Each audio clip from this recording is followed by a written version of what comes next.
সাম্প্রতিক সময়ে সামাজিক যোগাযোগ মাধ্যমে সজীব ওয়াজেদ জয়ের একটি ছবি ভাইরাল হয়েছে, যেখানে তাকে বিধ্বস্ত লুকে দেখা যাচ্ছে।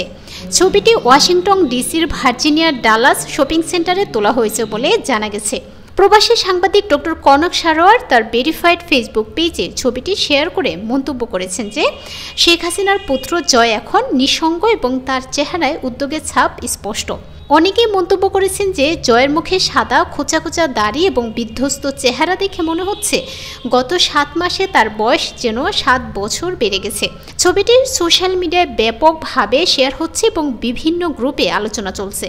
উল্লেখ্য, সাবেক প্রধানমন্ত্রী শেখ হাসিনা ভারতে পালিয়ে যাওয়ার পর জয় টানা ভিডিও বার্তায় বিভিন্ন কথা বলেছিলেন। তবে গত বছরের 11 আগস্টের পর থেকে তিনি নিঃশব্দ হয়ে যান এবং এরপর আর কোথাও দেখা যায়নি তাকে। এবারে ছবিটি তার দীর্ঘ অনুপস্থিতির পর প্রথম প্রকাশ্য উপস্থিতি হিসেবে গণ্য করা হচ্ছে। সোশ্যাল মিডিয়ায় ছবিটি নিয়ে নানা ধরনের প্রতিক্রিয়া দেখা যাচ্ছে। কেউ কেউ তার বর্তমান অবস্থার প্রতি সহানুভূতি প্রকাশ করেছেন, আবার কেউ সমালোচনাও করেছেন। তবে ছবিটি নিয়ে কোনো আনুষ্ঠানিক মন্তব্য পাওয়া যায়নি।